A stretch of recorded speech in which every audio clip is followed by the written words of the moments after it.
बातचीत होगी। देश के सबसे बड़े सूबे उत्तर प्रदेश में कई महत्वपूर्ण मुद्दों को लेकर 15 अगस्त की तैयारियों को लेकर चर्चा होगी। चरमराई कानून व्यवस्था पर भी बात होगी। इसके अलावा राम मंदिर को लेकर बातचीत होगी। विधानसभा के मॉनसून सत्र को लेकर भी बातचीत होगी। और बातचीत का खास हिस्सा बनने के लिए खास मेहमान सतीश महाना जी हमारे साथ जुड़ गए हैं। उत्तर प्रदेश सरकार में कैबिनेट मिनिस्टर हैं। सर, नेशनल वॉइस पर आपका बहुत बहुत स्वागत है। मुद्दे कई हैं, कई महत्वपूर्ण जानकारियां कम समय में आपसे लेनी, लेकिन शुरुआत एक बहुत बड़ी खबर के साथ मैं करना चाहूंगी। कुछ दिन पहले नोएडा उत्तर प्रदेश का एक पहला ऐसा शहर बना जो स्वच्छता के अगर स्केल पर उसे नापा जाए तो 3 स्टार रेटिंग उसको मिली है। ऋतु माहेश्वरी की अगुवाई में सर बेहतरीन काम किया गया, वो भी तब जब कोरोना महामारी के चलते जिस तरीके से साफ सफाई को लेकर बहुत महत्वता दी गई है। आपका क्या कुछ कहना है इसको लेकर सर?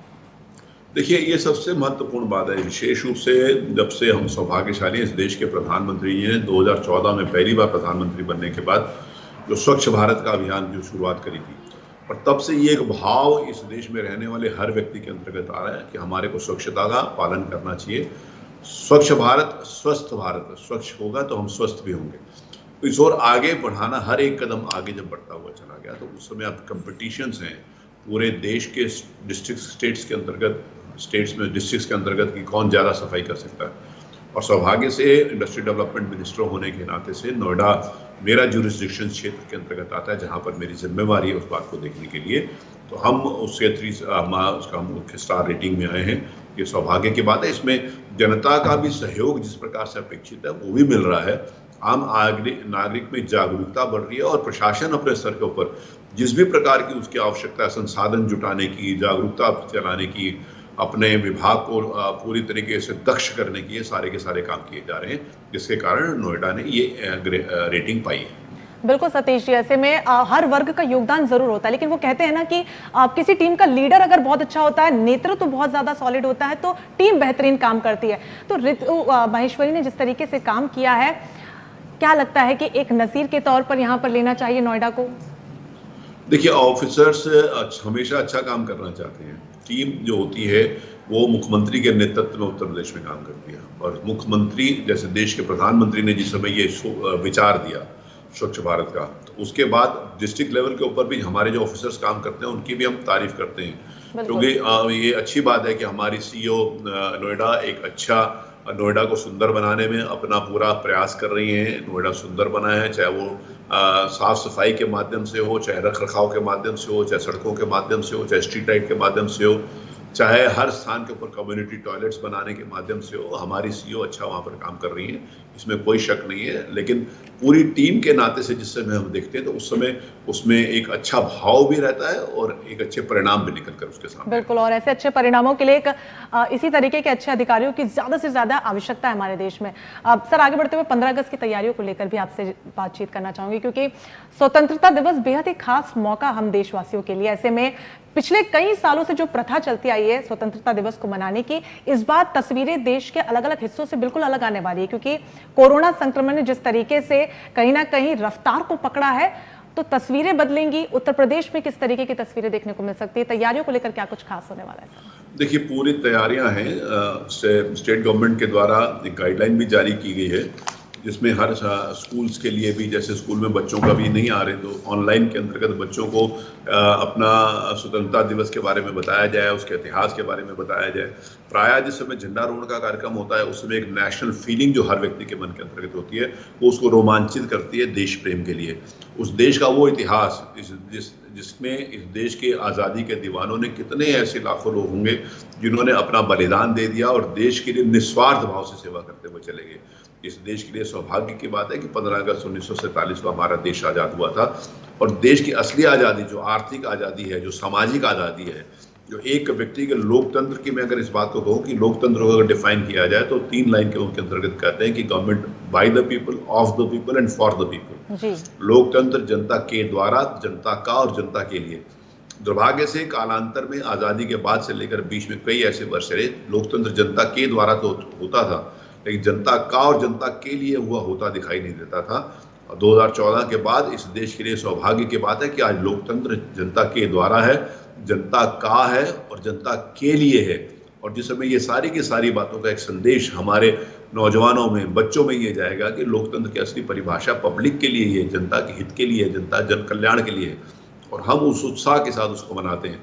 मनाने के बहुत सारे प्रोटोकॉल्स जारी किए गए हैं, उसकी मेरे पास पूरी की पूरी सूची है।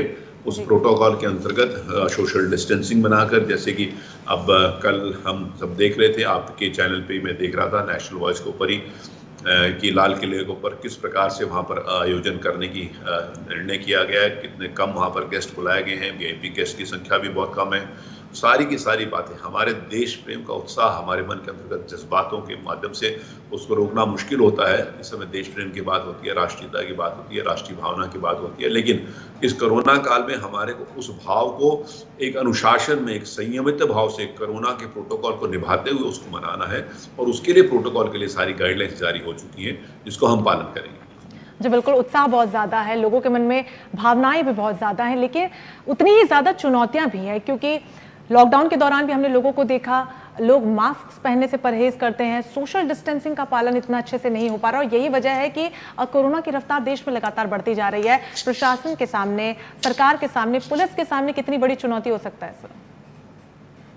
देखिए, चुनौती तो है, लेकिन इसमें मैंने कहा ना कि अब जिस समय गवर्नमेंट ने अपना काम किया, देश के प्रधानमंत्री जी ने जिस समय शुरुआत में, मेरे को याद है 22 मार्च के जिस समय उन्होंने नेशनल कर्फ्यू, जनता कर्फ्यू की घोषणा की, 25 मार्च से उन्होंने नेशनल लॉकडाउन की घोषणा करी।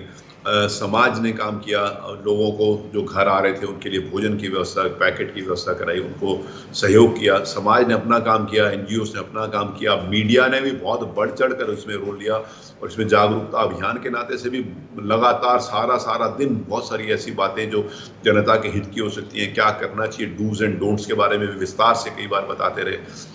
डॉक्टर्स ने अपना काम किया, लोगों के मरीज जो भी आया उनको संसाधन देना, उनकी चिंता करना। सफाई कर्मचारियों ने अपना काम किया।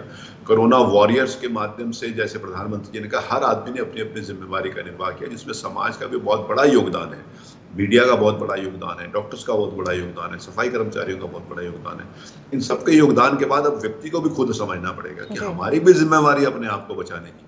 कभी कभी हम इस बात को मान लेते हैं कि सब दूसरों की ही जिम्मेवारी है कि हमारे को बचाने की, लेकिन हमारी अपनी भी जिम्मेवारी है। अगर प्रधानमंत्री जी ने कहा कि 2 गज की दूरी, मास्क है जरूरी, कम से कम इतना हम फॉलो अप करने के लिए, इसको फॉलो करने के लिए अपनी प्रतिबद्धता, अपने जीवन में इसको एक हैबिट के नाते से उतार लेंगे, तो मुझे लगता है कि हम इस कोरोना महामारी से लड़ सकेंगे।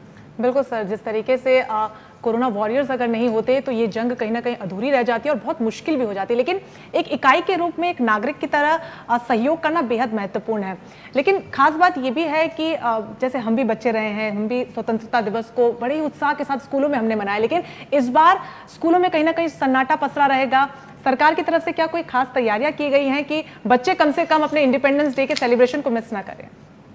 नहीं, बच्चों की तरफ से जो सरकार की तरफ से विशेष रूप से जो बच्चों के लिए गाइडलाइन, स्कूल के लिए गाइडलाइन दी गई है, उसमें से जैसे अब ऑनलाइन उनकी क्लासेस चल रही हैं, तो इस बात के लिए प्रयास किया जाए कि सारे के सारे बच्चे ऑनलाइन क्लासेस के माध्यम से, जिस समय झंडारोहण हो, वो उसमें सम्मिलित हों, और झंडारोहण के साथ सम्मिलित होने के साथ साथ राष्ट्रगीत के समय भी अगर उनको कहा जाए, जैसे हम लोग भी जिस समय ऑनलाइन मीटिंग्स करते हैं, कल सौभाग्य से भारत के आदरणीय रक्षा मंत्री आदरणीय श्री राजनाथ जी के साथ हमारे माननीय मुख्यमंत्री जी की बैठक थी, तो जिस समय हम लोगों ने पत्रिका का विमोचन किया, तो हम लोग अपने स्थान के ऊपर यहाँ से खड़े हो गए, वो वहाँ पे अपने स्थान के ऊपर खड़े हो गए। तो ये जो भाव है, ये गेस्चर है अपनेपन का, समर्पण का, ये हमेशा होना चाहिए। तो वो सारी उसके लिए गाइडलाइंस जारी करी गई हैं।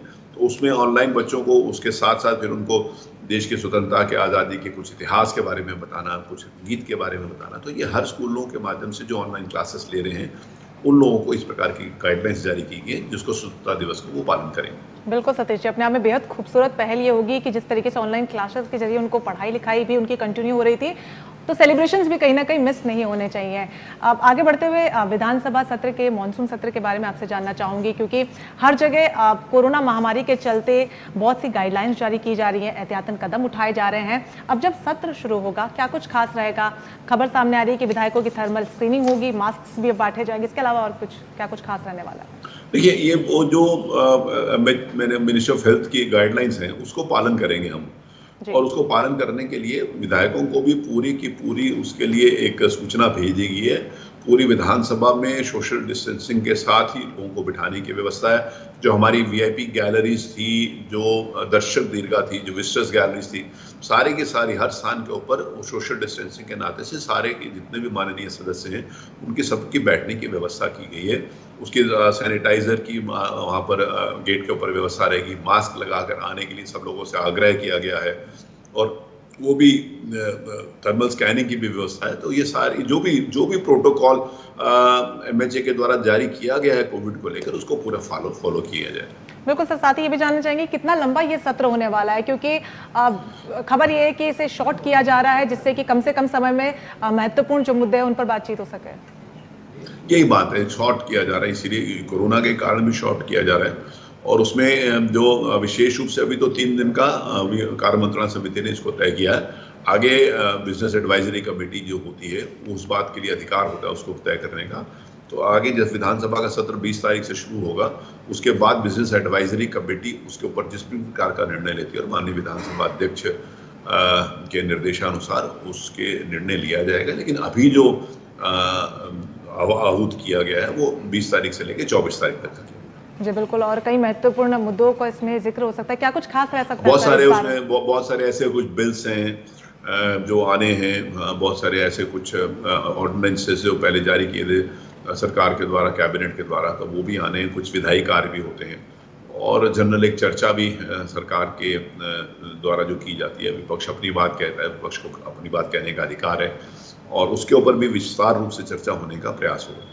जी, इसके अलावा अगर कोई विधायक अगर मास्क पहन के नहीं आते हैं तो उसको लेकर भी कोई खास तैयारी की गई है सर? उसके लिए निवेदन कर लिया जाएगा। देखिए, सब लोग वो हैं, सब लोग समझदार हैं, पढ़े लिखे हैं, समाज का नेतृत्व करते हैं, समाज लाखों लोगों के द्वारा वो चुन कर आते हैं, सब लोग समझदार हैं, सब लोग अपनी चिंता करेंगे और दूसरे की भी चिंता करेंगे। बिल्कुल बिल्कुल सर, औद्योगिक विकास मंत्रालय आप संभालते हैं, उद्योग को लेकर जिक्र किया जाए, रोजगार को लेकर जिक्र किया जाए, क्या कुछ खास रहने वाला है? क्योंकि कोरोना के संक्रमण की रफ्तार जिस तेजी से सतीश जी बढ़ी है, उतनी ही धीमी यहाँ पर रोजगार की रफ्तार हो गई है, उद्योगों को भी काफी नुकसान हुआ है। आने वाले समय में क्या कुछ रोड मैप सरकार की तरफ से प्लान किया गया है?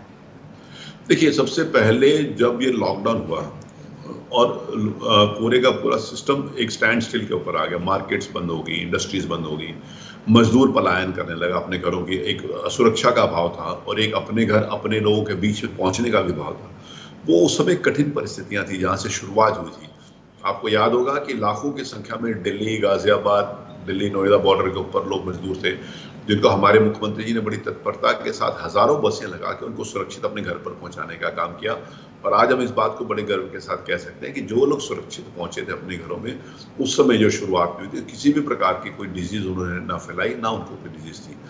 दूसरी महत्वपूर्ण बात थी कि उनके रोजगार की, रोजगार इंडस्ट्री के माध्यम से भी मिलता है, रोजगार अनऑर्गेनाइज सेक्टर्स के अंतर्गत बहुत बड़ा होता है। बाजार हैं, मार्केट्स हैं, सबसे बड़ा जो रोजगार देने का एरिया है वो एग्रीकल्चर, एग्री सेक्टर के अंतर्गत है। तो हर स्तर के ऊपर, और विशेष रूप से जो बाहर से मजदूर आए थे, उनको कोई काम नहीं मिल रहा था, तो उनको मनरेगा के अंतर्गत उनके मजदूरी अधिक से अधिक संख्या में, पिछले साल 14 लाख इसी कालखंड के अंतर्गत मजदूर काम करते थे, इस बार 54 लाख काम करते थे। लगभग 40 लाख मजदूरों को मनरेगा के अंतर्गत मजदूरी काम करने का अवसर दिया गया। धीरे धीरे इंडस्ट्रीज भी चालू होना शुरू हुई। इंडस्ट्रीज की सर्वाइवल की बात थी पहले, फिर सर्वाइवल के बाद फिर उनके रिवाइवल की बात थी, प्रगति की बात है। उत्तर प्रदेश में इंडस्ट्रीज जितना प्री कोविड में अपना प्रोडक्शन कर रहे थे, लगभग उतना प्रोडक्शन आ गया है। अभी मुझे लगता है कि जैसे जैसे मार्केट्स खुलेंगी, क्योंकि मार्केट्स अभी बंद हैं, सिनेमा हॉल बंद हैं, होटल्स बंद हैं, बहुत सारे ऐसे जो रिक्रिएशनल एक्टिविटीज़ होती हैं वो सारी की सारी बंद हैं। जैसे जैसे ये खुलेंगी वैसे वैसे पूरी अपने पुरानी क्षमता से ज़्यादा काम करने का उत्तर प्रदेश के पास जो एक लक्ष्य है, वो हमने अभी इसको पाइपलाइन में रखा हुआ है। हम हर व्यक्ति से बातचीत कर रहे हैं, इंडस्ट्री से बातचीत करते हैं, हम अपनी एग्जिस्टिंग इंडस्ट्री से बातचीत कर रहे हैं जो वर्तमान में काम कर रही हैं, जो पाइपलाइन में है, जिन्होंने हमारे MOUs के माध्यम से हमारे को विश्वास दिलाया था कि यूपी में अपनी इंडस्ट्री लगाएंगी, उन लोगों से बातचीत कर रहे हैं। और जो नई इंडस्ट्रीज हैं पूरे वर्ल्ड वाइड जो अपना रीएलोकेशन करना चाहती हैं, शिफ्ट करना चाहती हैं, उस स्तर के ऊपर भी हमारी सरकार ने अलग अलग बेंच बनाए हुए हैं जो अलग अलग कंट्रीज के साथ कोऑर्डिनेशन करते हैं। तो सरकार हर स्तर के ऊपर अपनी तैयारी में है। जैसे जैसे देखिए इंडस्ट्री शुरू होती है मैन्युफैक्चरिंग से, और उसका दूसरा छोर है कंज्यूमर। ये जब तक पूरा छोर कंज्यूमर, मार्केट जब खुलेगी कंज्यूमर आएगा, कंज्यूमर और मैन्युफैक्चरिंग के बीच में बहुत सारी एक लंबी कड़ी होती है, वो पूरी की पूरी कड़ी जैसे ही बनेगी वैसे प्रगति की तरफ इंडस्ट्रीज होंगी। बिल्कुल सतीश जी, ऐसे में आप रायबरेली का अगर जिक्र करें तो वहां पर भी आपने उद्योगों को लेकर कई इनिशिएटिव्स लिए हैं। राइफल फैक्ट्री आपने वहां पर इंस्टॉल करवाई है, बेरोजगारों को आपने बहुत हद तक रोजगार देने की कोशिश की, जो सरकार को करने चाहिए अपने मोर्चे पे। लेकिन विपक्ष लगातार उद्योगों को लेकर, रोजगार को लेकर हमलावर आपकी सरकार पर रहता है। राहुल गांधी की तरफ से भी कई बार तंज कसा गया, उन्होंने कहा कि रायबरेली में विकास हुआ ही नहीं है। उसको लेकर क्या कुछ कहना चाहेंगे, विपक्ष को क्या कहना चाहेंगे? देखिए, अभी आप ही ने ये बात कही कि राहुल गांधी जी ने कहा है कि रायबरेली में विकास नहीं हुआ। इस देश का जब से ये देश आजाद हुआ 1947 से लेकर, रायबरेली एक ही परिवार के पास रही, चाहे वो प्राइम मिनिस्टर्स वहां से बनते रहे हों, चाहे प्राइम मिनिस्टर की माताजी बनती रही हो, चाहे प्राइम मिनिस्टर की दादी बनती रही हो, चाहे वो खुद बनते रहे हो, तो रायबरेली का विकास नहीं हुआ। जो सरकारें 60 साल तक प्रदेश में और देश में रही, वो शायद इस बात का इंतजार कर रहे थे कि वो कब हटे और रायबरेली का विकास हो। लेकिन लगातार अन्य विपक्षी विरोधी पार्टियां जो भी हैं, मैं अपनी बात पूरी कर लूं अंजना जी, मेरी रिक्वेस्ट है मैं अपनी बात पूरी कर लूं। आज जो रायबरेली में कोच फैक्ट्री है, जितनी उसकी क्षमता थी 1000 कोचेस बनाने की, हमारी सरकार आने के बाद उसकी क्षमता 3 गुनी करने की बात है। आपने स्वयं भी इस बात को कहा कि राइफल्स बनाने की वहां पर बातचीत चल रही है। बहुत सारी ऐसी इंडस्ट्री जो रायबरेली में नहीं थी, उनको प्रगति के पथ के ऊपर हम आगे ले जा रहे हैं। लेकिन दुर्भाग्य इस बात का है कि जो रायबरेली के मसीहा बनते थे, उन्होंने ना रायबरेली में कोई काम किया, ना अमेठी में कोई काम किया। आज पूरा प्रदेश बिना भेदभाव के, पिछली सरकारें होती थी तो 5 जिलों में बत्ती आती थी, आज हर जिले में बत्ती आती थी बिना भेदभाव के, चाहे किसी की भी क्षेत्र से कोई भी रिप्रेजेंट करता हो। आज सौभाग्य से इस देश के यशस्वी प्रधानमंत्री आदरणीय नरेंद्र मोदी जी ने पूरे देश के विकास की बात करी है, और विशेष रूप से अगर हम काशी की बात करें तो काशी का एक स्वरूप बदल दिया 5 सालों में। तो शायद ये रायबरेली से रिप्रेजेंट करने वाले शायद इस बात को भी सोचते कि 60 सालों में थोड़ा बदलाव ला सकते थे, उन्होंने नहीं किया। लेकिन हम रायबरेली के लिए भी बदलाव लाएंगे और उसको प्रगति के पथ के ऊपर आगे ले जाएंगे। जी बिल्कुल, लगातार विपक्ष सरकार को घेरता आया है, फिर चाहे वो राम मंदिर का भी मुद्दा क्यों ना है, क्योंकि हाल ही में भूमि पूजन जिस तरीके से हुआ, लंबे अरसे से कहीं ना कहीं एक एजेंडा भी रहा है राजनीतिक पार्टियों का। कई बार सरकार बनने के बाद आपके मंत्री अयोध्या पहुंचे, खुद योगी आदित्यनाथ कई बार वहां पर पहुंचे हैं, कटाक्ष भी किए गए कि सरयू नदी पर पहुंचते हैं, राम प्रतिमा का अनावरण करते हैं। लेकिन राम मंदिर को लेकर जिस तरीके से कटाक्ष सुनने को मिलते थे, अब जब आखिरकार भूमि पूजन हो चुका है, कैसा लगता है? देखिए, मैं बाल्यकाल से संघ का स्वयंसेवक हूँ और राम जन्मभूमि आंदोलन के साथ जुड़ा रहा। मैं बजरंग दल का संयोजक था। सीधे तौर के ऊपर राजनीतिक क्षेत्र में डायरेक्ट काम नहीं करता था, जितना एक स्वयंसेवक को करना चाहिए उतना करता था। 91 के बाद में MLA हुआ, उसके बाद में सीधा राजनीतिक क्षेत्र में। सौभाग्य है कि मेरे को मेरे संगठन ने ये जिम्मेवारी दी और उस नाते से मैं ये काम कर रहा हूँ। मैंने जैसे आपको बताया, मैं बजरंग दल का संयोजक था, तो मर्यादा पुरुषोत्तम भगवान राम के मंदिर के लिए आज जिस भाषा, आज जो भाव सारे लोगों के द्वारा व्यक्त किए जा रहे हैं, चाहे वो किसी में मन से किए जा रहे हो, बेमन किए जा रहे हो, अन्य राजनीतिक दलों की मैं बात कर रहा हूँ, तो लेकिन सत्य यही है कि राम इस देश के आदर्श है, राम इस देश की एकता है, राम इस देश की आस्था है, राम इस देश की संस्कृति है। और वो राम इस देश की संस्कृति इसलिए है क्योंकि राम राज की बात जिस समय होती है तो उस समय हर व्यक्ति प्रसन्न होता है। कहा जाता है कि राम राज के अंतर्गत कोई भी परेशान नहीं था, कोई गरीब नहीं था, किसी को कोई परेशानी नहीं थी। तो वो रामराज की कल्पना जो महात्मा गांधी जी ने भी दी थी, महात्मा गांधी ने भी कहा था कि इस देश में रामराज होना चाहिए। मर्यादा पुरुषोत्तम भगवान राम के नाम से चिढ़ने वाले लोग जो केवल राजनीति किया करते थे, आज प्रसन्नता की बात है कि वो मर्यादा पुरुषोत्तम भगवान राम का शरण में है और शरण में होना चाहिए। मैं एक बात अंत में कहना चाहता हूँ कि रायबरेली से, जब आपने बोला कि रायबरेली में जिन्होंने भी नामांकन किया होगा देश की आजादी के बाद से लेकर आज तक, कभी भी पूजा यज्ञ हवन करा के नहीं किया गया होगा। 2019 के चुनाव में वहां की प्रत्याशी आदरणीय सोनिया गांधी जी ने पहली बार मर्यादा पुरुषोत्तम भगवान राम की आरती करके, हवन करके, यज्ञ करके अपना नॉमिनेशन किया है। ये इस देश में बहुत बड़ा बदलाव है। बिल्कुल, ऐसे में प्रियंका गांधी ने भी अपना बयान जारी कर कहा कि राम सबके हैं, लेकिन उन्होंने कहीं ना कहीं तंज भी कसा और विपक्षी पार्टियों का भी ये कहना है कि हम लोग भी आना चाहते थे लेकिन योगी आदित्यनाथ ने सिर्फ अपने पार्टी के लोगों को बुलाया। ऐसा क्यों? क्योंकि राम सबके हैं, उनका कहना ये है। नहीं, ये बात तो आज समझ में आ रही है ना उनको, राम सबके हैं। जिस समय हम जय श्री राम बोलते थे तो ये कह देते कि ये लोग जय श्री राम क्यों बोलते हैं। मतलब जय श्री राम कहने पे जिन लोगों को आपत्ति होती थी, जो लोग जय श्री राम का स्लोगन का कहूँगा एक उद्घोष भी नहीं सुनना चाहते थे, उन लोगों को परेशानी होती थी। उसमें किसी भी प्रकार का कोई भेदभाव नहीं किया गया। जो लोग राम जन्मभूमि आंदोलन जो के साथ जुड़े रहे, जो भारत सरकार के द्वारा बनाया गया जो राम जन्मभूमि तीर्थ ट्रस्ट है, उसके लोगों को यह अधिकार था कि वो किसको बुलाते हैं और किसको नहीं बुलाते। उन्होंने भेदभाव जाति से उठकर सबको बुलाया। और मैं इस बात को ध्यान दिलाना चाहता हूं कि जो आदरणीय प्रधानमंत्री जी ने राम जन्म स्थान के ऊपर जिस समय मंदिर के शिलान्यास के समय के ऊपर जो कहा, वो राष्ट्रीय एकता का प्रतीक है। हर जाति, हर वर्ग, हर छोटा, हर बड़ा, सबको एक सूत्र के अंतर्गत बांधने का काम, पूरे देश को अखंड भारत के रूप में प्रदर्शित करने का काम जिस प्रकार से देश के यशस्वी प्रधानमंत्री जी ने किया है, वही राम का आदर्श है कि जहां पर छोटा, बड़ा, अगड़ा, पिछड़ा, दलित जो भी हो, सब लोग एक स्वरूप के अंतर्गत दिखाई दें। वो स्वरूप भगवान राम के मंदिर में दिखाई पड़ा। उसमें जाति भेद नहीं था, धर्म नहीं था। हमारे जो मुस्लिम संप्रदाय के धर्मगुरु थे उनको भी वहां पर बुलाया गया। तो ये एक धार्मिक कार्यक्रम था, कोई राजनीतिक कार्यक्रम नहीं था कि राजनीतिक पार्टियों को किसी भी प्रकार का न्योता देने की आवश्यकता थी। जी बिल्कुल सतीश जी, ऐसे में अब देश के हर नागरिक को इसी दिन का इंतजार था और अब इंतजार और ज्यादा बढ़ गया है क्योंकि भूमि पूजन हो चुका है। राम मंदिर कब बनेगा, हालांकि समय जरूर लगेगा निर्माण में, लेकिन एक बेसिक सा सवाल आपसे ये कि एक आम इंसान अपने आराध्य की रामलला के दर्शन कब तक कर पाएगा? ये रामलला के दर्शन तो चालू ही हैं। रामलला के दर्शन तो जिससे जैसे वो बाबरी ढांचा ध्वस्त हुआ था, तब से ऑनरेबल सुप्रीम कोर्ट के द्वारा ही मर्यादा पुरुषोत्तम राम की जो वहाँ पे उनका थी पूजा स्थल, वहाँ पर भगवान राम विराजमान थे। तो पूजा स्थल के उनके ऊपर दर्शन तो चालू ही थे, लेकिन हाँ, अब मंदिर का निर्माण प्रारंभ हो गया। शिलान्यास होने का मतलब है कि निर्माण प्रारंभ करना, जो उसका लक्ष्य निर्धारित किया गया है राम जन्मभूमि तीर्थ ट्रस्ट के द्वारा। मुझे लगता है कि 2-3 साल के अंतर्गत पूरा बन जाएगा और एक दिव्य भव्य मंदिर श्रद्धा और समर्पण भाव के साथ वहां पर जो पूरे देश और दुनिया से लोग दर्शन करने आएंगे, उसका एक आनंद ही अलग होगा।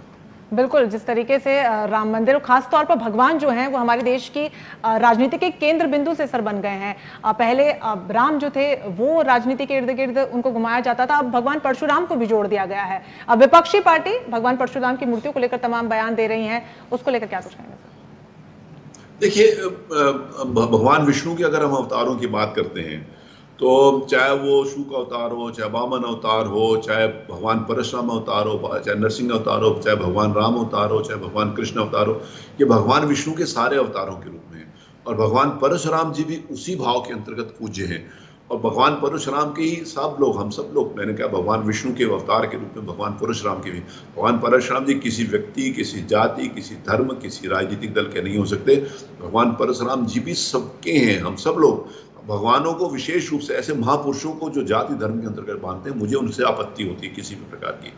किसने मना किया है कि आप भगवान परशुराम जी की पूजा नहीं? मैं स्वयं भगवान परशुराम जी की पूजा करता हूँ। मैं उनका, वो मेरे आराध्य हैं, मैं उनका पूजा करता हूँ। देव हैं, देव स्वरूप के अंतर्गत उनको देखते हैं। और जिस समय ये सारी की सारी बातें आती हैं तो कुछ लोगों ने जो समाज को बांट कर, इसके केवल इनका भाव ही होता था। आज इस देश की राजनीति की दिशा और दशा बदलने का काम हमारे देश के प्रधानमंत्री ने किया।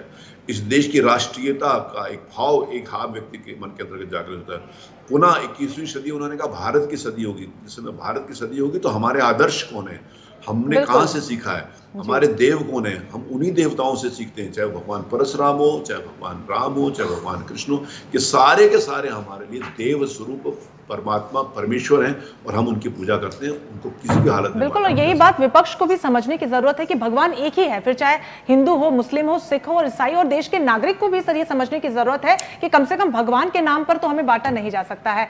फिलहाल आपका बहुत बहुत शुक्रिया नेशनल वॉइस से जुड़ने के लिए, तमाम महत्वपूर्ण मुद्दों पर अपना पक्ष रखने के लिए। तो यहाँ पर सतीश महाना जी हमारे साथ जुड़े, बड़ी बेबाकी से हर मुद्दे पर उन्होंने अपना पक्ष रखा। राम मंदिर को लेकर जितने सवाल थे उनका भी उन्होंने जवाब दिया, क्योंकि एक आम नागरिक के तौर पर लगातार जिस तरीके से रामलला के दर्शन को लेकर उम्मीदें लोगों के मन में है, जल्द ही वो भी दर्शन कर पाएंगे। और रामलला के दर्शन, रामलला सभी के हैं, और ऐसे में राजनीति जो इर्द गिर्द भगवानों की घूमती है, बड़ा सवाल भी है। नागरिकों को समझने की जरूरत भी है कि भगवान एक ही हैं, और कम से कम ये मौका हम किसी को ना दें कि भगवान के नाम पर आने वाले समय में अब राजनीति बरकरार रहे।